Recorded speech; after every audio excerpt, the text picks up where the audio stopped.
Right, we're going live. Cool. Philip Schofield and Gordon the Gopher.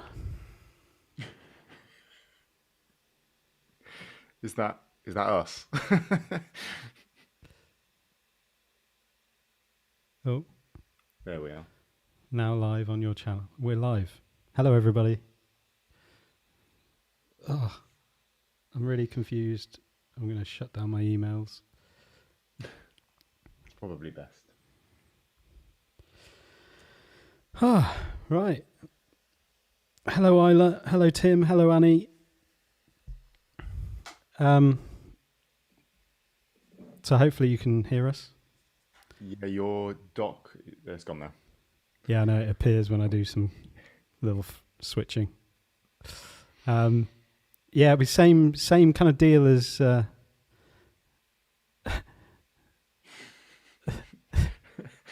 same deal as last week. So what we'll do is we'll have like our little chat about what we've just seen or what we think we've just seen, and then we'll kind of open it up to the comments and dive in and see what everybody else thinks, if that makes sense. Hello, Dearden86. Thanks for joining us.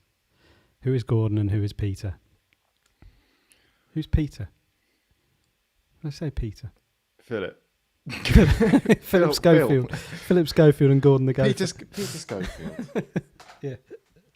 Confused me. Right. Well, that was a ride, wasn't it? It certainly was. Absolutely fabulous. And I'm looking forward to talking about it. Right. I'm going to try and not look at the comments. Yes, Joe, I've pressed record before we started.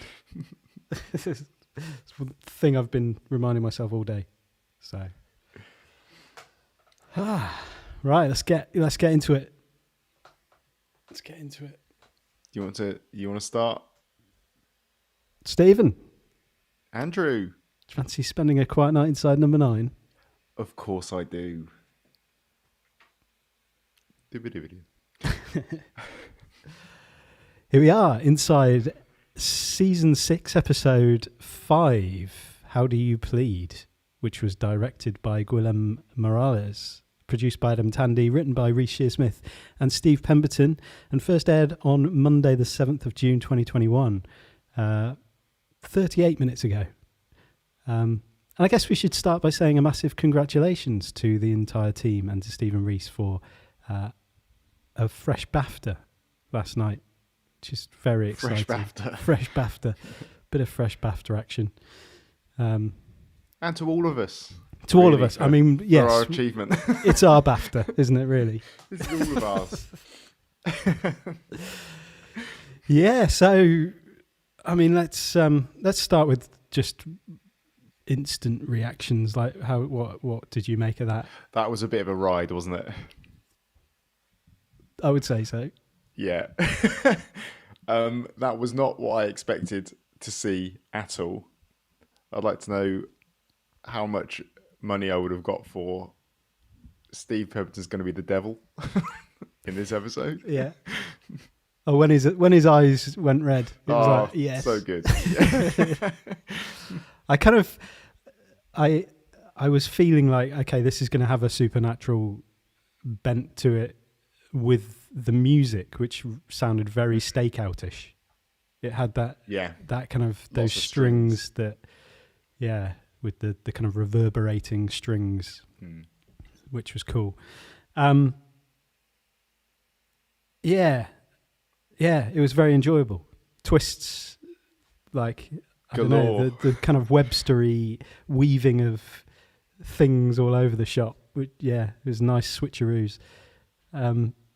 Should we do what we did last week and start with our pre-show predictions? Did you write one? Mine's definitely not as in-depth as your last week one was. Again. Does it involve Hollyoaks? It does not involve Hollyoaks at all.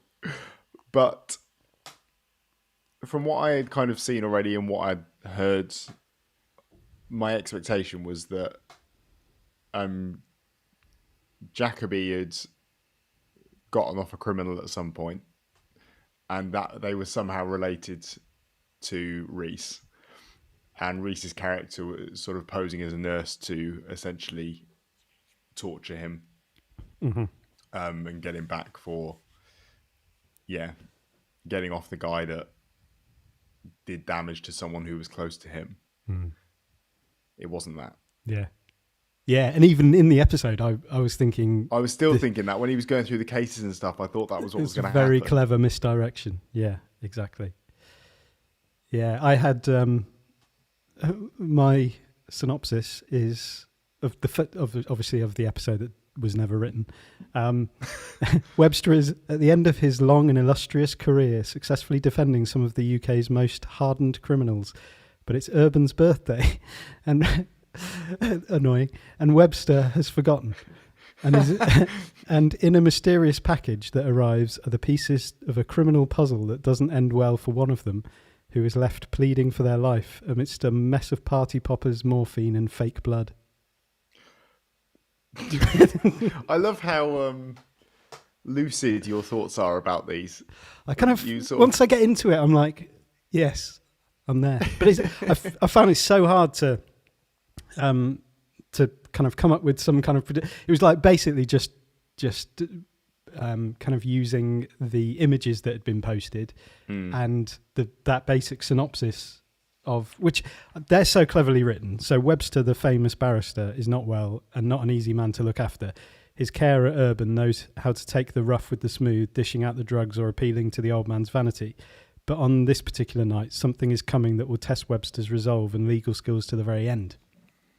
Like the skills to write something like that and not give anything away. No, but it nails it. Yeah. And it's ridiculous that it absolutely nails it and is perfect and very obvious when you've watched it. Yeah, I know.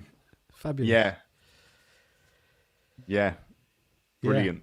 Yeah. And absolutely brilliant. So is Derek Jacobi the first returning? I think he must be. I can't think of another. We'll check later. Yeah. We'll check back with these guys later on to find out. Obviously, he didn't. I think he might well be. He didn't have a kind of massive role in The Devil of Christmas, but he had a significant part to play in that one. Very much so, yeah. He was not an incidental character. No. So yeah, should we just sort of? Did you make notes, kind of like last week? Just kind of. I did. I kind of went through as we went. Yeah. Which is hard to do anything else really, but. Yeah. I made notes sort of in the weird order. Yeah. No, so the first thing we see is the lift. And I think we've been seeing quite a lot of throwbacks this series, and there was a Zanzibar-esque lift run by a bellboy. It was who we had no idea about. A bedeviled bellboy. Chekhov's Satan. Was like, Chekhov's Satan, who was running Chekhov's elevator. Yeah. Yeah, the elevator direct to hell. Yes. I thought that what was interesting was that a clock that Reese was putting on a character, not obviously in the episode because that's his job, but within the episode, he was very different when he was initially summoned by his nibs to come and do his nursing job when he was talking to Kurt outside.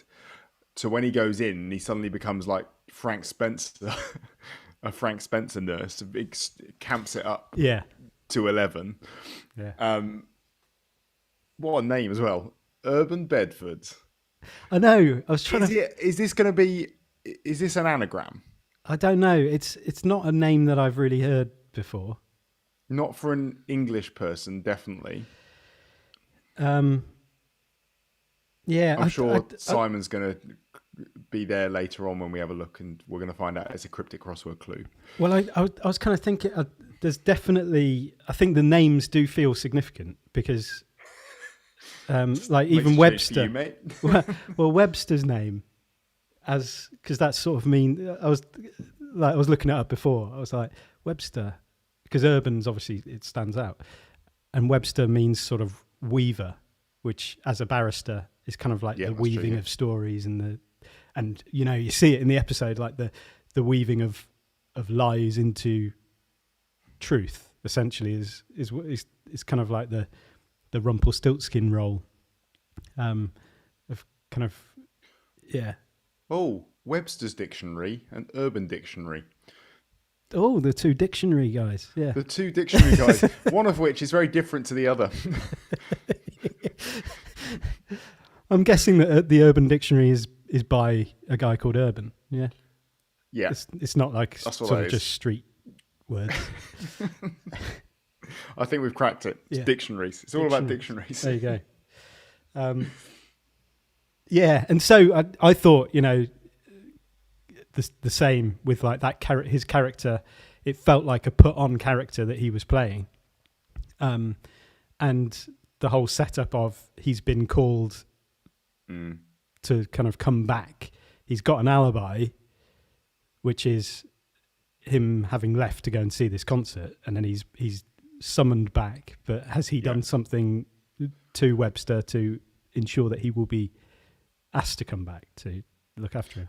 And it was, and I felt like it was, the misdirection was being pushed more and more with that dark side that we were seeing of Urban, like when he was talking about a hypothetical case. That was a pretty bleak scenario that he dreamt up out of nowhere. Yeah. And I felt like this was going to be, it then made me start to think, has he done something and he's now looking for a legal out? Yeah, that's exactly what I thought. Yeah, I think you're meant to think that, aren't you? Like he's got this scenario that sounds pretty absurd, but it's like, brilliant. It's very specific. Yeah. But the way that Webster is so quick to come back with an answer to it, just shows how genius he is as a loved barista. it was the music at that part was amazing. That was where Christian Henson started flexing his muscles there a bit. I think it was the sort of strings kicked in and started rising up, and it was really nice. Yeah, there was some really good music in this. Like with, when he goes out and you have the sort of tangerine moment with the boy in the chair, and like there's that sort of pulsing kind of deep synth that is like, because I was listening, like I had it through headphones, so it was like, whoa, this is rather unnerving. This feels that boy's striking similarities to a young Boris Johnson. Yeah, I'd imagine that'd be more of an orange in the mouth, deliberately. Slight bit of asphyxiation. Kind of Tory thing to do. Anyway, that's conjecture. I really liked the kind of relationship that, I mean, aside from what the relationship later became, I really liked the relationship that was built between the two of them. Yeah. With this kind of sort of loving sense, with little mean jokes, but underneath it was genuine care. There was that bit, I think, before the it's kind of around when they're talking about the kind of drugs, and he was saying the patch is barely touching the sides anymore, and then they have that, it's quite a sort of tender moment of, you're such a kind soul, that bit. Yeah, I think Derek Jacobi's acting there, like, it just shows how much of a genius actor he is. Like the way that he turns from the kind of, he's able to hold that kind of the mean-spirited bit, and also there's a real sincere, authentic appreciation, which I think is like, even in the context of the end, I think there's, whether it's a sincere appreciation for the fact that he is so kind that he's going to give him the ultimate sacrifice unknowingly, or whether it's a genuine thing, I don't know. But yeah. But I mean, cool. Bedford is telling us all the way through the episode that he's not a nice guy, and that this is all a cover and this is all a character. And he was telling the truth. Yeah, but I was also, is he not a nice guy, or is he someone who's done a bad thing? Well, he's not. He's not. Really he's bad. Done a murder. Done a murder. I think that he struggles with the fact that deep down he knows that he's not a nice person, and that's kind of ingrained in him. That behaviour that he used to exhibit when he was younger and was a bully and deliberately choked a child to death. He knows is what deep down he just is. For fun. But he's was it trying... just for fun? He said. What was that? Did he say it was just for fun when he said he did it? Yeah, he answered back, so it was just for fun.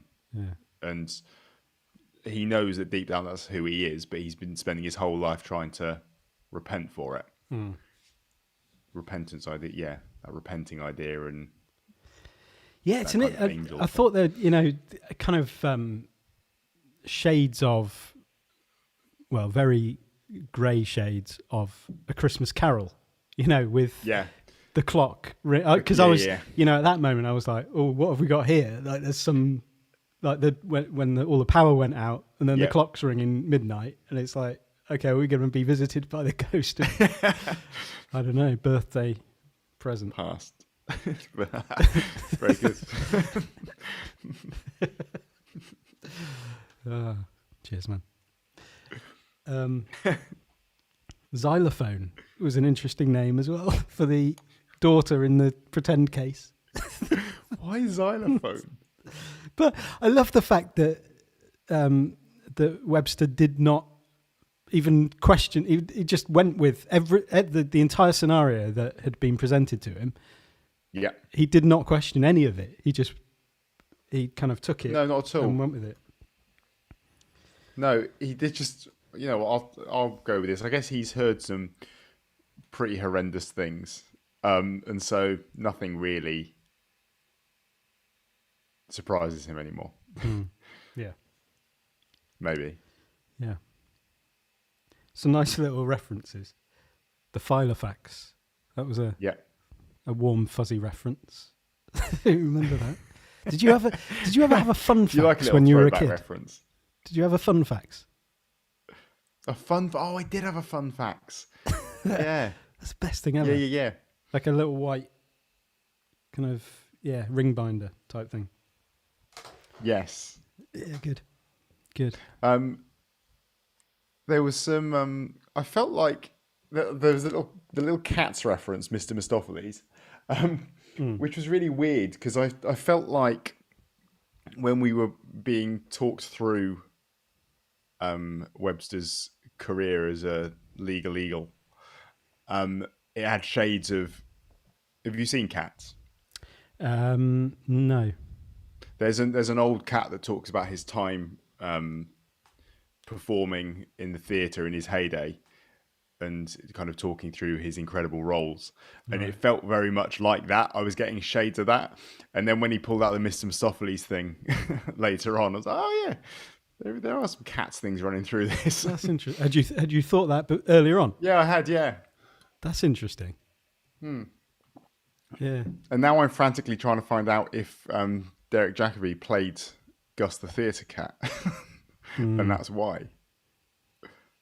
But I don't think he did.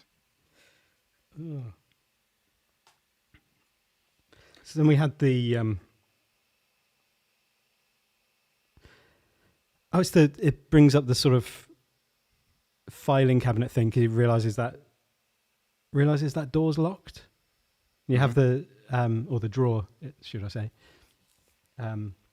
Conversation about the uniform, the barista uniform.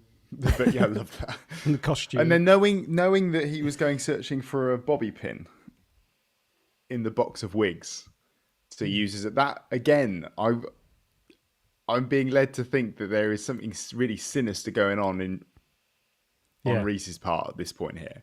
And then him putting him to sleep while there's just like this amazing montage that is the sort of montage you get in a kind of legal film where they're like a noir thing. Yeah.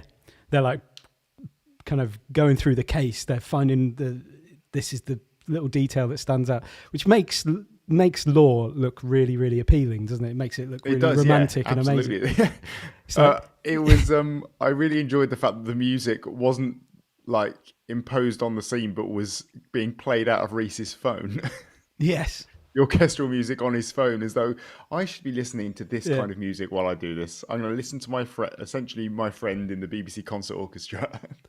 But that's it. I think that's what you've got to do. Like in a situation like that, you've got to create your own montage. Set the scene, like get the lighting right, pour yourself a big bowl of brandy. Well, I think it's usually the pot of coffee, isn't it? Or a pot of coffee. It's usually the pot. You see the pot of coffee going down. Makes you seem fraught and like you're just trying to keep yourself awake. I remember when we were at university, I tried doing that a couple of times, like, just pushing it to the edge with writing an essay, like, it's essays due tomorrow. Yeah. Right, I'm gonna do a pot of coffee tonight. I'm just gonna do an all-nighter, and it just doesn't feel as good as it looks on TV. No, it doesn't. There's a certain romance on screen when you see that, and like, that guy. Because the thing always gets done. Right now. It always gets done. Yeah. But in real life, it might get done, but it gets done very badly. Ropey. Yeah. Yeah.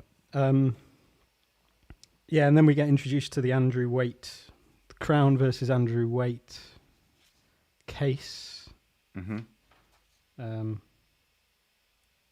Who was accused of strangling his mistress with a belt. And that was another. So the insinuation is that Webster wasn't a very good defence barrister. Well, because he said it was another guilty in a dead-end career. Yeah. It feels a bit like, was it Robert Johnson at the Crossroads who sold his soul to the devil to be able to play guitar, and then was the world's most incredible blues player. And I guess that kind of idea pops up a lot, doesn't it, in various like mythology of you weren't very good at what you did. Yeah. But what's really strange about that is that, so he's boasting about his 45-year run of never losing a case. But he kind of suggests that there was only one that was kind of obtained by deception. There's one that he feels guilty about, and it's just this one. Yeah.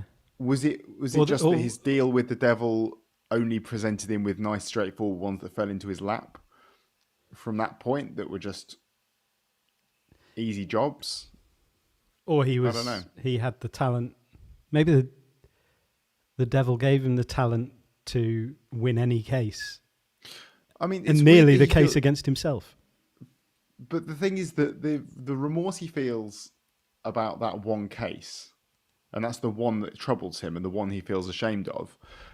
If you consider the way that he talks his way around Reese's case or Bedford's case when he describes that scenario, I don't think he does feel, because when he says I told you about the case and you forgave me, so that makes you essentially the perfect substitute for me. So that was just a test.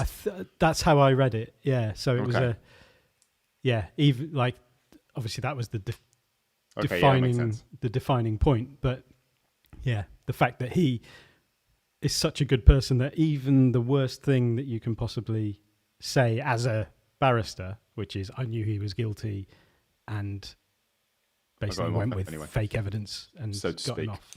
Yeah. But yeah, it's an interesting episode going after kind of certain areas of the legal profession, I suppose, as well, or questioning the morality of, I suppose that I've kind of heard people in that area talking about like almost being amoral. Well, and disassociated from the stuff that they're actually doing. It's like it's almost a competitive. They're driven by competition and the desire to win, to the point where you kind of you disassociate from the humanity, from the reality of what's being. Yeah, it must be, unless you are acting sort of amorally, where you just go, right, I just have to work on the facts here. and get what's best for the person that I'm representing, which I guess is your job. Mm. How do you reconcile that with justice? Yeah. I guess the only way it's possible is if you are completely down the line, you go, no, justice is that we might be able to reduce your sentence slightly, but you'd still deserve to go to jail for a long, long time. I remember speaking to a lawyer once. I was kind of semi-advocating for someone in a legal situation, which I was completely out of my depth. But this guy had admitted that he'd done what he was being accused of doing, and the lawyer then refused to represent him because his only line was, if they admit that they've done it, then I will not represent them because I can't. Whereas if I know they've done it, but they haven't told me they've done it, there's you can justify it for some reason. So yeah, it's almost like that's the line. If you tell me, then I can't. But don't tell me anything that may prejudice my feelings about this case. Exactly. We all know. Yeah. Well, I suppose it then becomes on him. Like the moral thing is, no, you've been told that he's done this, and yet you're still. Yeah, so it's a bit of a stretch, though, isn't it? It's like, well, if you haven't told me, I don't know any of this. I'm fully aware, but you haven't told me, so that removes any culpability from me whatsoever. Yeah, exactly. Yeah, so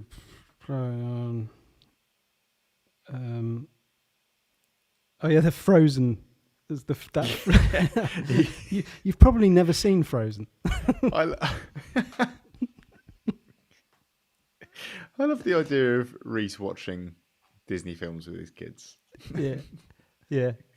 And that was the moment that I thought, okay, Urban is definitely like from the family of that like the Andrew Waite situation.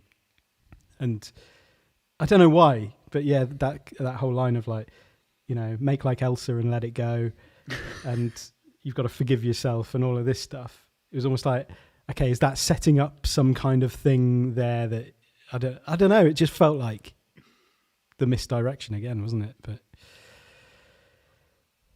and then it all came to a bit of a head. Yeah. The power cut. Yeah. Clock chimes. Reese lights a candle.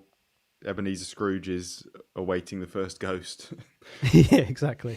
It's those balloon strings hanging down. I was like, what are they? What's that? Oh, it's the balloon strings. Nice. But then the lift arrives with a strange glow. The green glow. Yeah. I will say, I've just I've written the 60 years, isn't it? 60 years ago he signed the contract. So when's that? He signed it 60 years ago. Although, has he been retired for a while? He must have been retired. A 45-year winning streak would then put him as 15? Unless he's been retired for a while. But 45 years up to the 60 years since the contract was signed. 50. Yeah, I don't know. We'll put him at 15 when he's... I don't know. Yeah. No, 60. Oh no, 60 years. So we've had 15 years retired. Yeah, 15 years retired. So he signed the contract, went on a 45-year streak, 15 years, then retired. Now time's up. Mm-hmm. So how old must he be then? Well, Derek Jacobi's 80. What is he? 85. 85. That works about. I guess that works. I mean, you don't have to play the same age. Do you not? I think special effects. I think that everyone should have to play their genuine age and the same name in everything they're in. Yeah, it's Derek. Mr. Jacoby. Yeah, so this is when Steve's voice appears from the lift. Great, that's such a haunting moment. I can't be everywhere at once, but I try to be. For some reason, that was the line that made me think Devil Steve.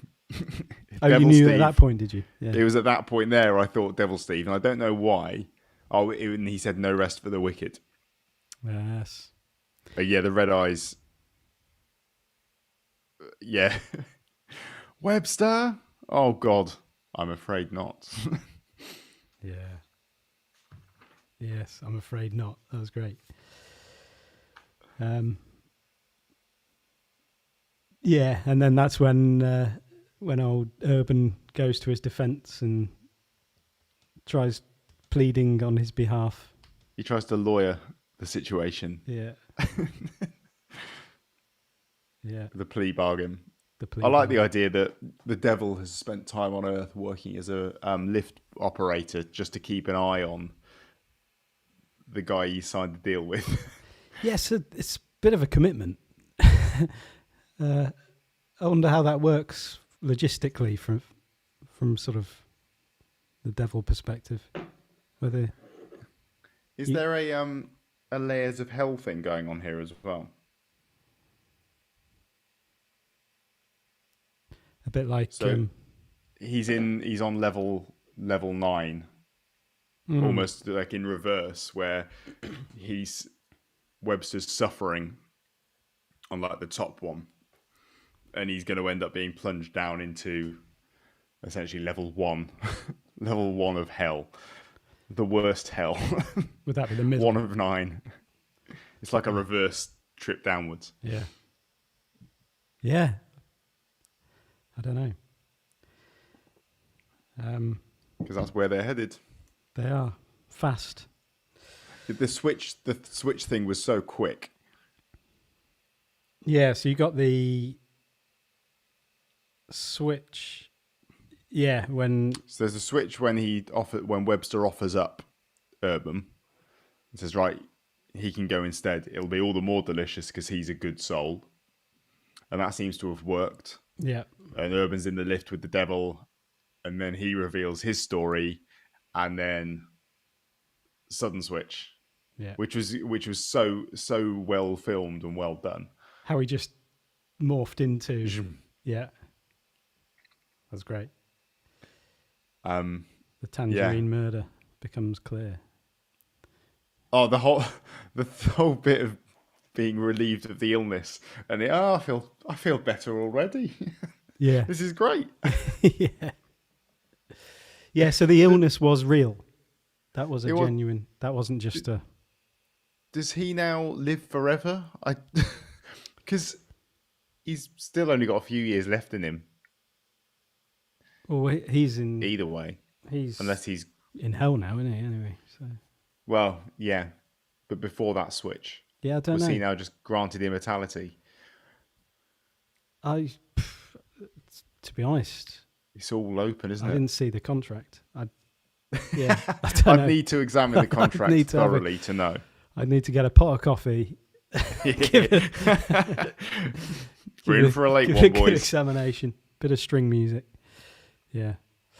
And then, Bedford reveals that he was the bully. He choked young Boris Johnson with a tangerine.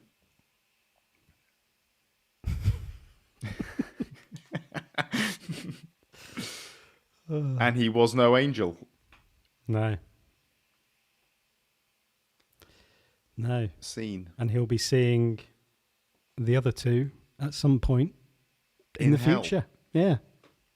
Going down. Literally going down. Going down. That's how a good court case ends, with somebody going down. Oh, good. And scene. Lovely.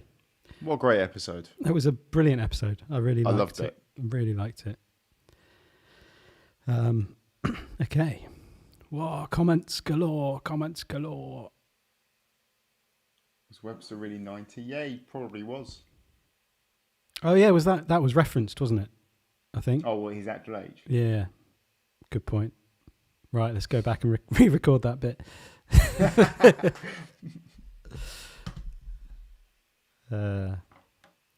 Oh yeah, generic Gooner. 45 years, winning streak, 4+5.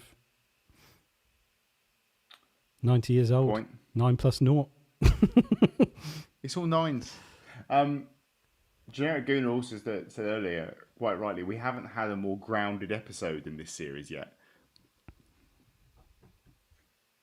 They've all had pretty grim endings. Hurry Up and Wait was the grounded one until the little scaly hand.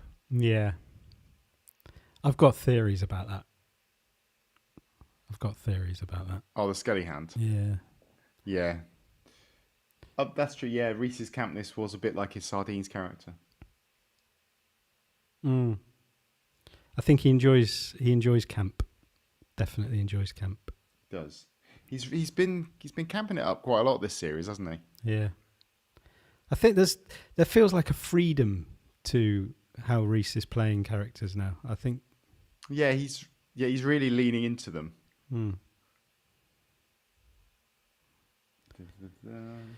Yeah. The hair was there in the dark. Well done, Lauren. Did you see it, or is that just... It was just there. It must have been there. Definitely in the dark. A balloon with a string looks like the number 9. Tim's clutching at strings at this point. Tangerine had 9 segments. What? Oh, I like that, actually, yeah. Steve being like the boatswain on the river Styx. Yeah,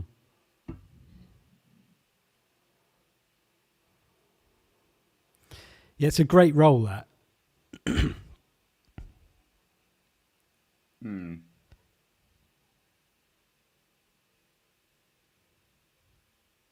There's something, I was thinking, regardless of the fact that you've obviously got the devil in there, I've always found it creepy, having a lift that opens out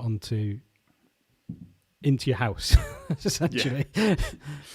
And it's made all the more weird when you have a lift master, or whatever they're called, like the elevator man, because yes, at least I suppose there's, with a kind of maybe a penthouse suite or something, you have to like use a key in order to get to your particular floor. Lift. Yeah. But it doesn't feel like it, does it? It feels like you could accidentally just find yourself in someone's suite. Just wander in, yeah. Hi. Cake. Oh, lovely. Yeah. Oh, I did. That was took away from like the film noir bit when he was doing his montage and he was chomping down on some birthday cake off a paper plate. You just wanted to see a bit of jelly and ice cream and yeah, maybe pineapple and cheese on a stick. Oh, that's great. I think that's great. Real party food. Really great. Really great.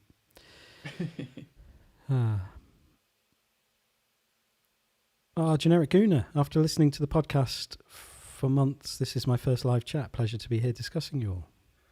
Pleasure to have That's you. That's great. Yeah, this has been really fun, this through the Series 6 kind of live reactions to the series dropping. Although slightly stressful, but generally fun. Yeah. What's the prosecution defense switch?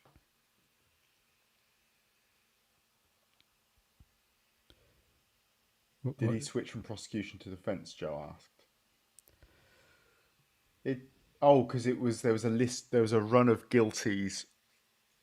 Yeah. And then not guilties. Because that was the one that he then picked up on, wasn't it? Where it went. Did it go from not guilty to guilty? No, it went guilty to not guilty. Was that the last guilty? It was his last guilty. So what he started doing was getting people off of crimes they committed, doing the devil's work, I guess. Yeah. Yes. Yeah. And because he did make that reference of the dead end. He basically he was a dead end job. So I guess maybe that was his ability, or he wasn't able to win any cases, or whether it was, I don't know what the alternative would be, because you'd be like the Crown Prosecution Service then, wouldn't you? I guess in that ledger thing, it didn't say whether they were wins for him. That's true. Up to that point, it just switched from guilties to not guilties. It doesn't say whether he was winning those guilty ones or whether they were actually people that were not guilty.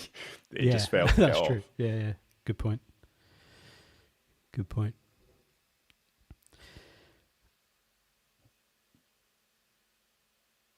Yeah, that's a good point. Next one's about last night at the proms. Yeah. Maybe it is. Maybe these two things are existing in the same universe.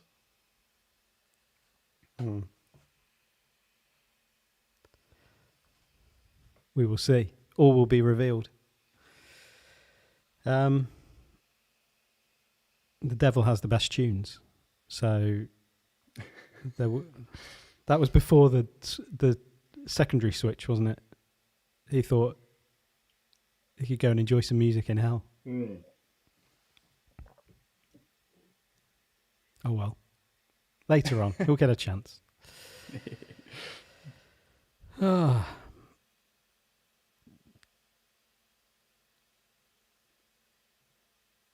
Good. Are we there? I think we're there. I think, I don't have anything more to add. I'm just sort of scouring the comments. Some really nice little things going on. Simon's not here moaning about this week's one. Oh yeah, where's Simon? Maybe he's given up on Inside Number 9 after last week. He was so disgusted. Oh, now Tim's sticking the boot in on last week's episode again as well. That's not what this is for. Oh yeah, Metro Movie Madness said this one was better than last week. Guys. Oh, got another one kicking off in here. Oh man. This is getting relentless. That was good this week. Really enjoyed this week. Dolly Parton's still alive, Isla. What's Joe? I wanted it to be Dolly Parton. What are we referring to here? Oh, Dolly. Oh, Dolly was the name of the person playing clarinet. Was it clarinet? Oh, okay. We're not talking about devil's music and music in hell. Because Dolly Parton's funding vaccines these days, guys. Condemned last week to hell. Wow. Tim had a bad week last week. I'd like to remind you all that these guys have won a BAFTA for scripted comedy. They're beyond criticism.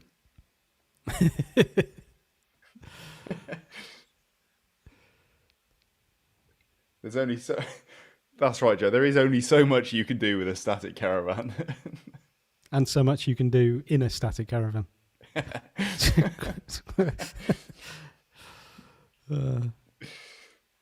Yeah. Cool. Well, we need to sort of do the end bit, don't we? So that I know where to edit, what to cut out. All that nonsense of people slagging off, hurry up and wait. That's just sort of anyone that... I haven't edited any of the YouTube videos, so everything's just there.